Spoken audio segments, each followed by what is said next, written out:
On today's aquarium report, aquaponics comes inside.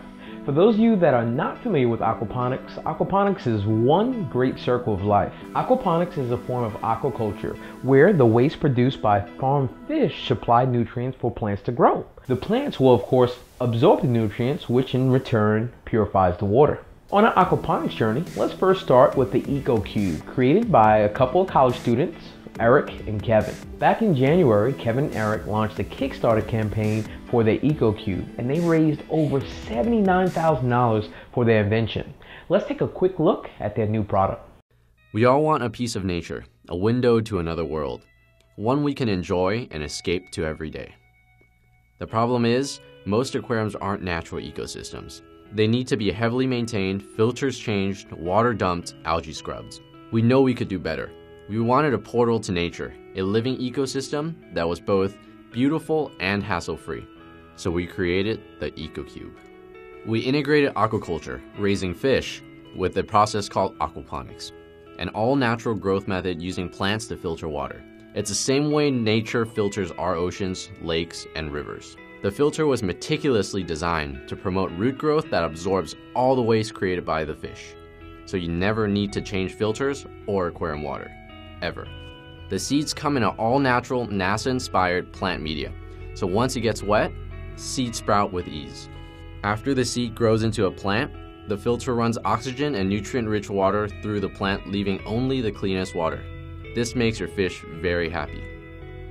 In addition, we also included the first ever compact UV lamp to sterilize everything in the water and keep harmful bacteria as well as algae from growing in your Eco Cube.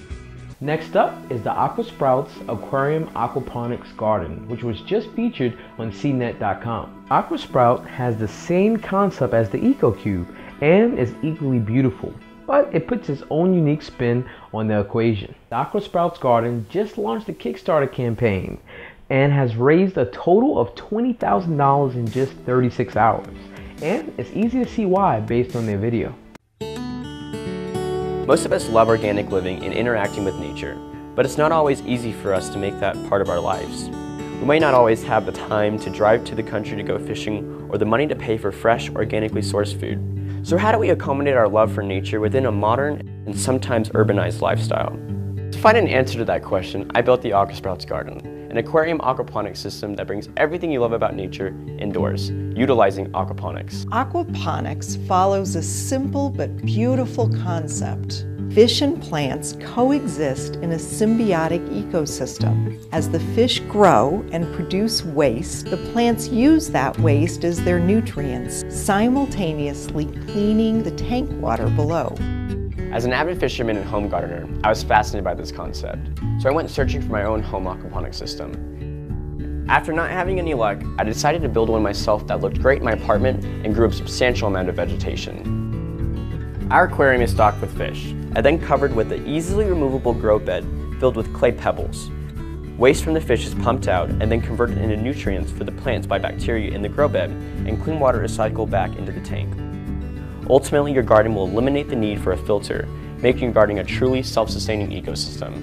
If you'd like to pre-order your very own AquaSprout Garden, go to the link in the description to visit their Kickstarter page.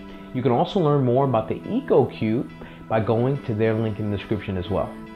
Our last story takes us all the way to the United Kingdom and to the Blue Reef Aquarium, which just unveiled their real-life Finding Nemo aquarium exhibit. The new 500-liter tank was created based on the film's Finding Nemo characters. Now, I realize that Finding Nemo may be old news for a lot of the advanced hobbyists in my audience, but I think this will spark an interest for the next generation of hobbyists, and we need those too. So here's a question for you guys out there. Were you keeping clownfish before the Finding Nemo movie?